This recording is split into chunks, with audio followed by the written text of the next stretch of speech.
Bonjour, donc aujourd'hui on va parler de visionneuses. Donc on va en faire une ensemble, puis vous allez en faire une aussi en exercice. Là j'ai pas mis d'effort sur le look, fait que je suis d'accord que c'est pas très joli, mais c'était pas ça le but pour aujourd'hui. On va travailler le look quand on sera rendu dans le TP, hein. Donc l'idée d'une visionneuse, c'est d'avoir une image qui change. Ça pourrait être sur une minuterie qu'on va voir un peu plus tard. Pour l'instant, je vais faire changer les images avec des boutons précédents et suivants. Ça pourrait être des boutons, hein, si on voulait travailler le look qui serait dans l'image. On voit souvent des flèches directement dans l'image, donc beaucoup plus joli. Comme je vous ai dit, j'ai pas mis l'effort sur le look. Donc, présentement, si je fais suivant, on voit que l'image change et j'ai même fait changer un texte en même temps.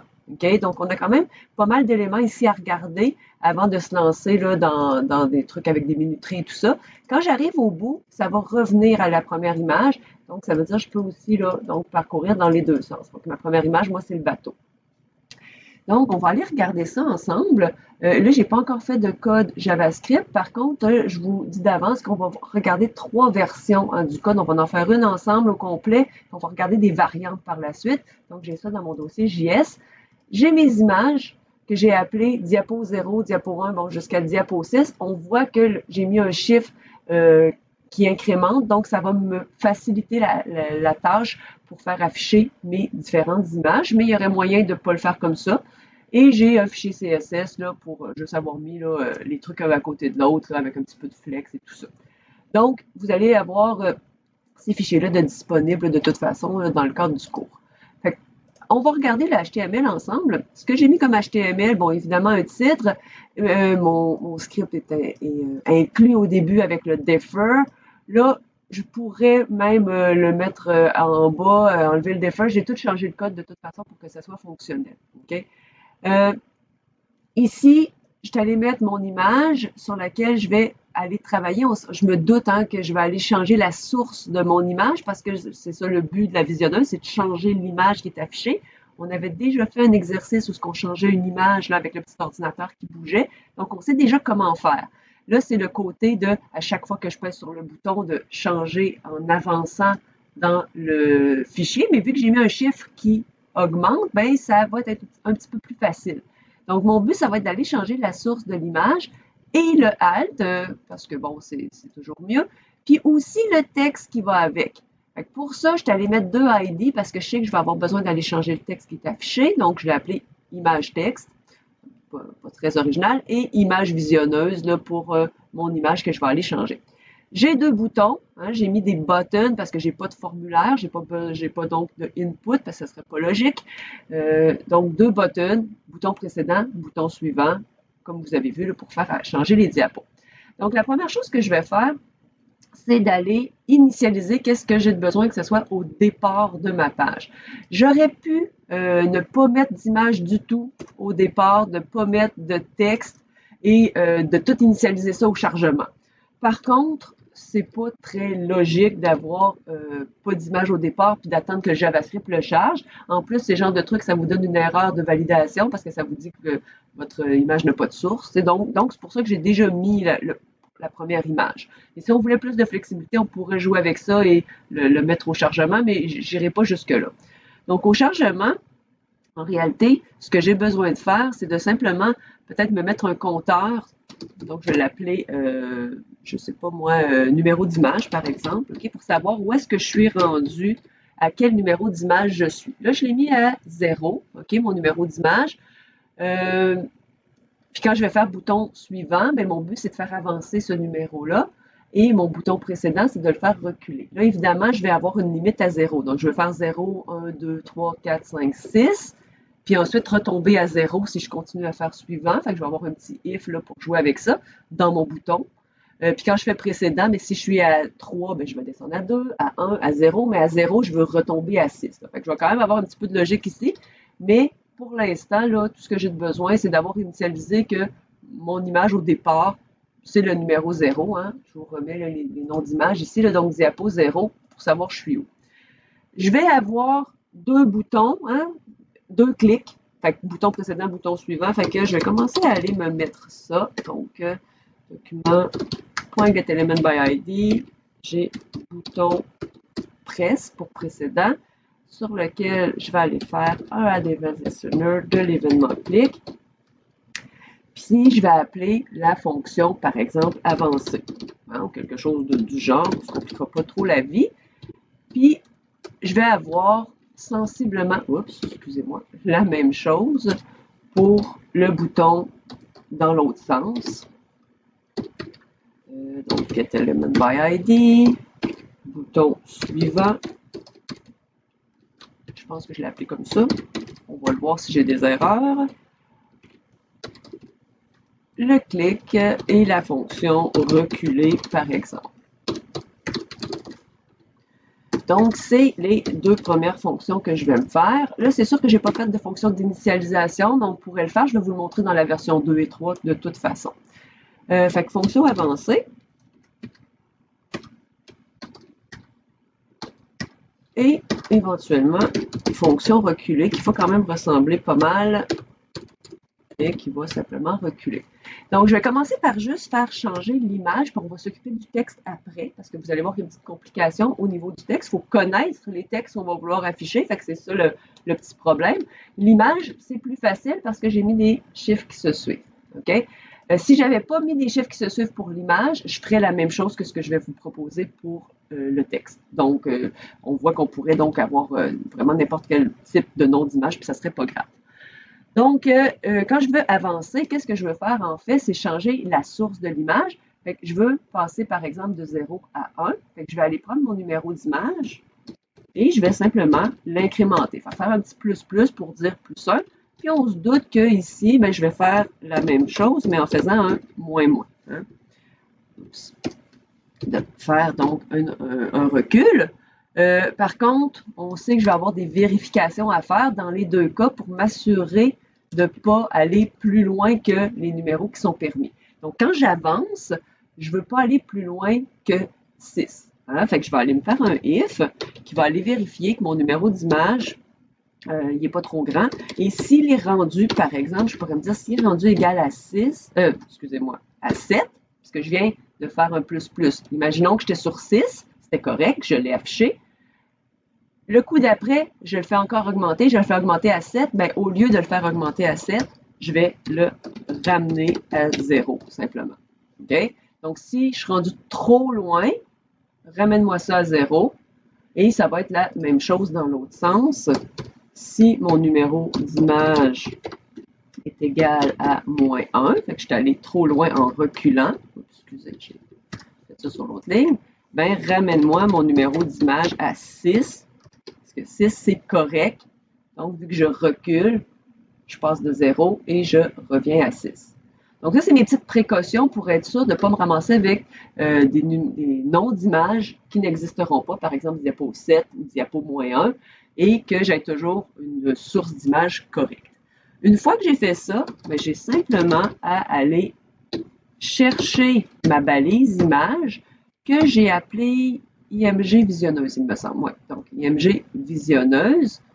Donc cette balise-là va me permettre d'accéder à l'image, si je l'écris comme du monde, évidemment.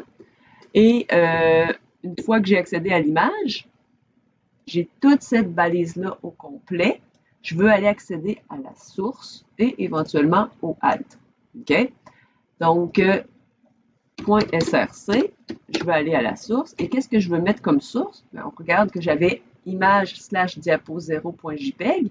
Là, je vais vouloir avoir sensiblement la même chose. Donc, image/diapo, et diapo avec mon nouveau chiffre. Hein? Fait que je vais concaténer mon nom de variable pour ensuite aller concaténer le petit bout qui manque, donc .jpeg.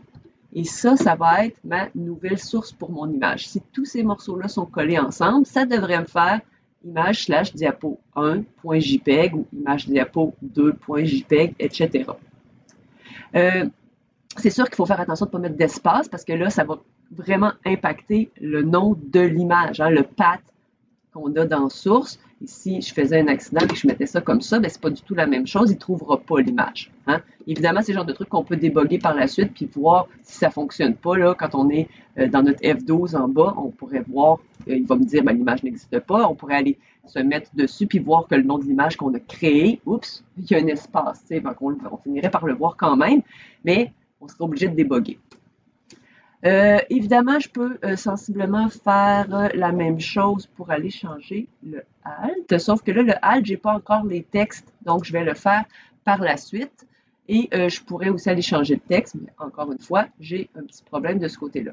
Donc, je vais aller recopier cette même ligne-là et je devrais, ici, mon chiffre a diminué, mais c'est la même chose quand je l'affiche. Je devrais être capable d'avoir quelque chose de fonctionnel, mais qui ne changera pas le texte. Hein? Fait que oups, j'ai un problème, on va faire F12. Qu'est-ce que j'ai fait de pas correct? Oh, add event listener de null à la ligne 5. J'ai fait quelque chose, on va aller voir. En réalité, c'est presque une bonne chose. Bouton suivre. Ah, ben oui, j'ai marqué BTH. Hein, si on avait été en classe, vous me l'auriez dit. Fait que je devrais être correct comme ça. Je rafraîchis. Et on voit que ça fonctionne. L'image change bien. Puis là, on va aller voir au bout. Après, c'est ça, ça a bien fonctionné. Hein? On voit que je suis revenu au bateau, puis en même temps, on en profite pour voir que ça fonctionne dans l'autre sens. Donc, super. Tout mon côté de navigation des images est super fonctionnel. Il me reste à aller travailler ça, puis en même temps le alt, parce que bon, ça va être le même texte. OK? Donc, pour travailler ça, le petit problème, c'est qu'il me faut des textes déjà écrits. Hein? Il me faut un tableau avec déjà des strings à l'intérieur pour pouvoir aller dire, ben, affiche la première phrase, affiche la deuxième, affiche la troisième. Il ne faut absolument pas que je me fasse un code où que je me ramasserai à faire, si c'est l'image 1, affiche ce texte-là, si c'est l'image 2, affiche ce texte-là, ça n'a pas de bon sens, ça ne serait pas viable. OK? Parce que là, oui, ça serait fonctionnel, là, mais imaginez qu'il y a 200 images, puis même déjà, on a 7, là, c'est déjà pénible. Là. Je ne ferai pas 7 if juste pour avoir le texte de chaque image. Donc, il faut commencer à utiliser ce qu'on a appris. En prog, vous avez appris à utiliser les tableaux. Donc, c'est ça que je vais faire ici. Je vais me faire un tableau que je vais appeler Caption Text, parce que c'est le caption, okay, le texte, la légende, j'aurais pu l'appeler légende en français, OK? Et ce caption text-là, comme vous voyez, je le déclare en tableau. Donc, crochet. Là, il y a plusieurs syntaxes pour déclarer un tableau en JavaScript. Ça, c'en est une, c'est-à-dire j'ouvre le tableau et je mets automatiquement tout ce que je veux dedans en séparant par une virgule. Ça va faire que ça, c'est la case 0 du tableau. Oups, désolé. Donc, le bateau, c'est la case 0 du tableau. Vue de l'hélicoptère, c'est la case 1, case 2, 3, 4, 5, 6. Donc, on voit que j'ai une phrase de prévue pour chacune des diapos avec les mêmes index, hein, les mêmes indices que les numéros de diapos. C'est pas pour rien que j'ai commencé à 0. Parce que je me doutais, je m'en doutais plus que ça, là, parce que je le savais avec certitude que j'allais utiliser un tableau. Fait que je voulais que les chiffres matchent, correspondent. OK? Tout en informatique est basé sur 0, donc c'est pour ça que je n'ai pas commencé à compter à 1. Je vais vous montrer une autre syntaxe quand je vais vous montrer là, les autres versions de code. On pourrait faire new array à la place aussi. Donc, ça serait une autre façon d'arriver à la même chose. Mais mon but, c'est d'avoir un tableau. Une fois que j'ai ce tableau-là d'initialiser, et là, je vais pouvoir m'en servir ici. Donc, par exemple, je pourrais faire, on va faire document.getElementById de j'ai appelé ça IMG texte, il me semble, paragraphe. OK, on va aller juste vérifier là. Donc, le paragraphe avec le texte qu'on voit, IMG texte. Donc, le IMG texte, qu'est-ce que je veux changer? Ce n'est pas la source, hein, c'est le text content. Et le text content va être quoi? Il va être caption text. Donc, ça va provenir du tableau caption text. Et à quelle case je vais aller chercher l'info? Je vais mettre un T majuscule. Je vais aller chercher la case qui correspond au numéro de mon image. Donc, au moment où je serai sur l'image 3, par exemple, j'irai chercher la case 3. Donc, 0, 1, 2, 3. Donc, avec l'image 3 correspondra le texte. Voici un joli petit port. OK? Donc, mon tableau est là en permanence. C'est pour ça que je l'ai mis à l'extérieur. Donc, pareil comme le numéro de l'image, super important, j'ai mis en variable globale parce que ici, je l'augmente et ici, je le diminue. Si je l'avais mis à l'intérieur de l'avancée, je n'aurais pas pu, premièrement, y accéder dans reculer. J'aurais été obligé de me faire une autre variable, mais en plus, il aurait recommencé à 0 à toutes les fois. Okay? Il n'aurait pas gardé sa valeur pour l'ensemble de la page. Donc, dans certains cas, comme ici, c'est des données que je veux qu'ils soient disponibles pour l'ensemble de la page, autant pour le bouton avancer que reculer, et aussi parce que je veux garder la valeur à toutes les fois que je repèse sur le bouton. Je ne veux pas que ça recommence. Je veux que ça continue où ce que c'est rendu. Donc, c'est pour ça que je les ai mis en global. OK? Là, j'ai mis mon caption text, donc on va voir que... Oups, je vais sauvegarder. Puis on va aller voir que ça devrait normalement, je vais rafraîchir évidemment, donc ça devrait avancer et ça n'avance pas. Donc, et je n'ai pas d'erreur. Là, on a quand même un beau petit problème. Je vais faire ce qu'on appelle un hard reset, OK? C'est-à-dire que en même temps que je rafraîchis, j'ai pesé sur le bouton Shift, mais ça n'a rien changé. Donc, ça veut dire que j'ai une erreur. Là, en passant, le hard reset, ça vous sert de temps en temps parce que des fois, on dirait qu'il ne met pas à jour même si on fait rafraîchir. Là, qu'est-ce que j'aurais bien pu faire? Je le vois vraiment pas, OK? Fait que c'est nono, là. Mais on va aller regarder ensemble dans le code source. Comme ça, en même temps, ça va vous pratiquer à déboguer. Fait que ça donne presque bien que j'ai fait cette erreur-là. Je sais pas encore c'est quoi mon erreur, mais ça donne bien. Fait qu'on voit que dans mon code source, je vois ma visionneuse, puis je vois que j'ai quand même sensiblement la dernière version. Là, ça semble être correct de ce côté-là. Et je vais me mettre un point d'arrêt ici pour aller voir qu'est-ce qui se passe. Donc, quand je vais appuyer sur suivant, je me doute que ça va appeler la fonction avancée, ça va faire toutes ces lignes-là, puis ça va arrêter sur la ligne où j'ai un problème. Comme ça, je vais pouvoir aller voir qu'est-ce qui se passe. Et ça ne le fait pas. Donc là, c'est sûr que j'ai un encore plus gros problème. Ça veut dire qu'il n'appelle plus avancé. Donc, soit qu'il n'appelle plus parce que j'ai un problème, mais là, normalement, j'aurais quand même, il n'y a pas toujours des erreurs dans la console, mais quand même assez souvent, je pourrais le mettre un peu plus tôt pour être vraiment sûr qu'il n'appelle plus du tout avancé, puis que le problème ne vient pas de quelque chose d'autre. Là, on s'entend, j'avais rajouté juste une ligne, puis il ne se rendait plus à cette ligne-là, fait que je suis pas mal déjà certaine, mais juste pour vous montrer en même temps des techniques de débogage.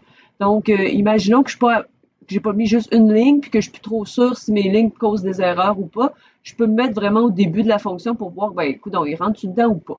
Fait que c'est ça. Fait que je vais rafraîchir pour être certaine. Je vais faire suivant. Puis je vois vraiment qu'il ne rentre pas du tout dans avancé. Puis j'ai pas d'erreur ici. Fait que ça veut dire qu'il a quand même été capable de faire ça parce que tantôt on l'avait. Et là, ça limite un peu mes choix. Là. Donc, il faut vraiment que je regarde qu'est-ce que j'ai fait. Puis là, ben, je me rends compte que je suis vraiment nounoune. Précédent avance. Ben oui, regardons ça. OK? Fait que j'ai inversé les fonctions, ce qui fait que probablement que si je fais précédent, ah ben là, il rentre dans avancer. OK? Sauf qu'il ne le fait pas sur le bouton avancer, il le fait sur le bouton reculer. Fait qu'on le voit, il est arrêté. Quand il est arrêté, là, vous êtes posé comme ça, je peux faire ça, puis l'image a changé et le texte aussi. Donc, il y a quand même quelque chose qui fonctionne. On va enlever ça, puis là, on va continuer à tester que, ben oui, à l'envers, ça va très bien. OK? Sauf que c'est pas ça que j'avais codé, mais en réalité, mon problème vient d'ici. J'ai vraiment juste pas mis les choses à la bonne place depuis le début. Encore une autre affaire qu'en classe, vous me l'auriez sûrement dit, que j'étais à l'envers. J'étais allé un petit peu trop vite tantôt. Hein? Fait que ça, c'est le genre de bug, par contre, normalement assez difficile à trouver parce que c'est pas une erreur de syntaxe. Puis on est tellement convaincu qu'on écrit la bonne chose que là, j'ai été quand même chanceuse de le voir assez rapidement. OK? Donc, ça fonctionne. En tout cas, on pense que ça fonctionne. Je vais mettre la même chose, évidemment, dans le reculer. Fait que ça va le faire dans les deux sens. Et en fait, je vais en profiter aussi pour aller changer le texte de image visionneuse point alt. Hein? Fait que le point alt va devoir lui aussi être changé. Fait qu'on va aller mettre le même texte qui est affiché. Donc, quelque chose comme ça. Ça, on ne le verra pas, mais quelqu'un qui est un système pour les non-voyants là, va entendre le bon texte avec les images. Fait que c'est quand même là, c'est important de le faire aussi, même si on ne le voit pas. Fait que là, je regarde ça, je reviens ici, je rafraîchis. Là, j'ai pas de point d'arrêt, là, je ne devrais pas en avoir de besoin. Et on voit que effectivement tout va bien et dans les deux sens. Super, donc on a réglé notre problème. Si j'avais eu, donc, s'il était rentré, ça m'aurait permis de vous remontrer comment est-ce qu'on avance pas à pas. Mais tu sais, vous pouvez toujours aller voir hein, qu'est-ce qui se passe. Donc, par exemple, mettons que je me repratique, je fais suivant, il rentre dedans. Mettons que j'ai un problème, je ne sais pas moi, avec ma limite ici. Ah, d'ailleurs, on va aller corriger quelque chose. Donc, quand j'avance, avec le bouton soit F11 dans ce cas-ci ou F10, parce que je ne veux pas rentrer dans une fonction, fait que les deux vont faire la même job. Ça avance, et là, je vois que j'étais pas égal à 7, donc il a continué. Éventuellement, si je refais suivant, je pourrais finir par arriver à la dernière image du bout. Ah, j'étais à la dernière image du bout. Donc, imaginons que là, vu que je suis à la dernière, à la première, quand je vais reculer, je vais être dans le cas où ce que je veux revenir au début. Fait que j'ai un cas parfait ici, où il va rentrer dans mon numéro 6, puis ensuite, ben, il va aller m'afficher l'image numéro 6. OK?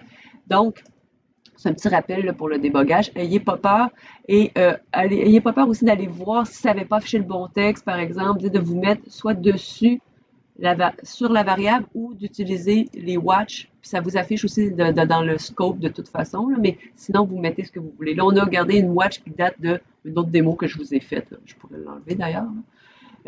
Donc, n'ayez pas peur de vous servir de ça parce que sans débogueur, là, surtout là, quand on n'est pas habitué, c'est sûr que vous allez faire des erreurs.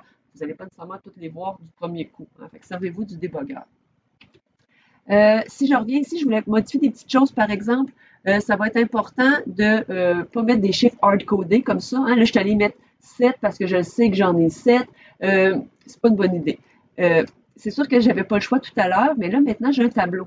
Et mon tableau me dit il y a combien d'images. Donc, je vais plutôt me servir de ce tableau-là et de sa longueur. Donc, quand je suis rendu, mon Dieu que j'ai de la misère. Donc, quand je suis rendu à la longueur du tableau, c'est-à-dire 7, le même chiffre que j'avais écrit tout à l'heure, ça va remettre à 0. Mais si jamais je change mon tableau puis que je rajoute des images, bien, ça va être encore bon. Hein? Et un peu sur le même principe, ici, quand je suis à moins 1, bien, ça c'est correct, mais je ne veux pas ça, je peux le hard-coder, c'est vraiment quand j'arrive dans le négatif, mais c'est ici que je vais vouloir aller changer ça et peut-être prendre un length moins 1. Donc, la grandeur de mon tableau, moins 1. Donc, mon 7 va devenir 6. Et c'est pas juste pour ce cas-là. Si j'ai un tableau de 14, ben c'est la même chose. Je veux aller à 13 parce que je vais avoir des images de 0 à 13 pour en avoir un total de 14. Hein? Fait que c'est vraiment de se servir de ce qu'on a. Puis là, le tableau est là.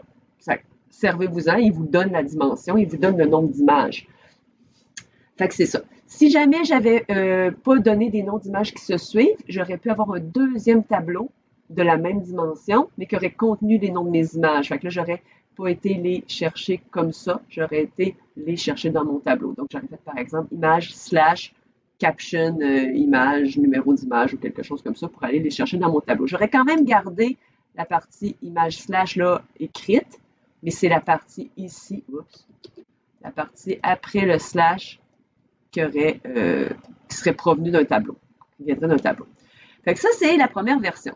Je vais juste vous montrer d'autres versions pour arriver à la même chose, OK? Mais peut-être qu'on se dit, ah, ben, ces trois lignes-là, c'est les mêmes, hein? Dans les deux cas, dans l'avancée et dans le reculé. Donc, probablement qu'il y en a certains d'entre vous qui font, ben, y a-t-il moyen qu'on les répète pas? Parce que, tu sais, si je fais un changement, je suis obligée de faire le changement à deux places, etc. Donc, prochaine version, c'est ça mon but. On va sortir les trois phrases pareilles, les trois lignes de code pareilles pour garder vraiment juste ce qu'on a besoin. Donc, ici, je vais regrouper ça dans afficher diapo. Donc, ce que j'ai fait comme changement, ben là, j'ai fait un autre changement aussi en même temps. Là, j'ai réutilisé la fonction init que je vous avais déjà présentée comme dernière alternative quand on a corrigé l'exercice 2. Okay, fait que vous pouvez retourner voir les explications que je vous ai données à ce moment-là. En même temps, j'en profite, excusez-moi, pour vous rajouter un petit use strict que ça vaut la peine en fait de mettre dans tous nos codes. Ça nous oblige à faire un code justement strict, donc qui respecte des normes. Fait que c'est une bonne idée de faire ça. Ça nous oblige à ne pas oublier de déclarer nos variables, par exemple, des choses comme ça. Donc, puis ça n'a pas rapport avec la fonction init. Là, je pourrais très bien mettre un beau petit use strict. On va copier ça dans la version qu'on a faite ensemble. Et vous allez voir que côté résultat, là, ça ne changera rien. Hein? Je n'ai pas plus d'erreurs dans ma console parce que le code que j'ai fait est correct. Et si j'avais, par exemple, pas déclaré mes variables, des choses comme ça, bien, il me donnerait des erreurs. Puis c'est une bonne chose. Ça vous aide, hein? Surtout que vous êtes en première session, donc vous n'avez pas encore un bagage informatique là, de programmation énorme. Fait que ça va vous aider. Donc, je reviens ici, fonction init. La seule différence, c'est que j'ai pris le code ici, en gros. Donc, ces lignes-là de code. Et je les ai déplacées dans une fonction init. Ça fait sensiblement la même chose. Ça a un lien avec est-ce que j'ai mis un defer ou pas, simplement. Donc, ça fait la même chose. Mais là, vu que j'ai déplacé mon tableau et mon image, l'initialisation à l'intérieur de init, je les ai quand même laissés en variable globale pour les mêmes raisons que tantôt. J'ai besoin d'y accéder un peu partout. Je ne peux pas les déclarer dans init. Par contre, je peux les initialiser dans init. OK? Et comme je vous avais dit, une autre façon de faire le tableau, au lieu de faire juste des crochets, j'ai fait new array avec des parenthèses au lieu des crochets, mais pour le reste, c'est pareil. Fait que deux façons équivalentes de déclarer un tableau. Là. Fait que vous prenez celle que vous voulez. Ça ne change pas le code par la suite là, pour le caption. C'est la même affaire. Donc, je reviens. J'ai encore suivant et précédent. Tantôt, j'avais avancé et reculé. Bon, c'est la même chose. Et là, j'ai juste, par contre, sorti la plupart du code. L'idée étant que quand je fais précédent, je veux afficher une diapo, mais en reculant. Fait que j'ai mis un -1 pour dire, c'est ma façon de dire reculer. J'aurais pu passer le mot reculer, puis poursuivant le mot avancer, mais c'est plus simple, là, -1 plus 1, ça me dit ben, positif ou négatif. Et en même temps, ça me permet de m'en servir directement. Donc, je reçois ça dans une variable que j'ai appelée direction. Puis là, ben, je fais le numéro d'image plus la direction. Donc, si c'est un chiffre positif, il va faire +1. Fait qu'il va avancer dans mes images. Si c'est un chiffre négatif, il va faire -1. Fait que, par exemple, on était rendu à l'image 3, je reçois un reculé, donc un -1, il va arriver à l'image 2. Puis ensuite, j'ai mes deux petits if comme tantôt. Sauf que là, j'ai joué sur le nombre d'images dans une petite variable plutôt que de le prendre direct. C'est équivalent. Hein? Je fais juste vous montrer là, qu'est-ce qui est possible. Donc, c'est ça. Puis en plus, ça me permet d'avoir ça juste une fois. OK? Donc, j'ai joué sur ça pour regrouper mon code et de ne pas avoir à recopier. Là, en fait, c'était pour ces trois lignes-là que je ne voulais pas faire deux fois. Fait que petite variante, en même temps, ça vous montre d'autres petits trucs. Dernière variante, là, j'ai la même fonction qui est appelée dans les deux cas. Donc, ce que je vais faire, c'est que je vais faire un if à l'intérieur pour savoir dans quelle direction je m'en vais. Et pour savoir dans quelle direction je m'en vais, vu que c'est la même fonction qui a été appelée, il faut que je détermine quel bouton a été cliqué. C'est le bouton suivant qui a été cliqué ou c'est le bouton précédent? Quand j'étais dans les deux autres versions, il y avait chacun leur propre fonction assignée, donc c'était facile. Quand je suis dans le précédent, je sais que c'est le bouton précédent. Quand je suis dans le suivant, je sais que c'est le bouton suivant. À moins de faire des niaiseries comme j'ai fait tantôt, on est correct d'habitude. Là, ici, j'appelle la même fonction. Fait que la première chose que je dois faire, c'est aller vérifier lequel des deux boutons a été cliqué. Fait que dans ce temps-là, on remet notre E, qu'on avait utilisé déjà un petit peu là, il y a un cours ou deux. Je prends mon E et je m'en vais voir quel est le bouton cliqué. Donc, je peux m'y prendre de différentes façons. Là, j'ai décidé d'aller voir c'est quoi le ID du bouton. Je pense que c'est la façon la plus simple d'aller vérifier le ID. Fait que E.target tout le temps. Et là, E.target.id pour aller voir c'est quoi le ID du bouton cliqué. N'oubliez pas que E.target, c'est l'élément qui a déclenché la fonction. Puis là, ben, une fois que j'ai l'élément au complet, donc l'élément, par exemple, tout ce bouton-là, ben, il va me chercher le ID. Je vais aller vérifier si c'est le bouton suivant. J'aurais pu aller chercher le text content, OK? Mais vu que ça, c'est plus appelé à changer, j'ai préféré utiliser le ID, là, c'est beaucoup plus sûr.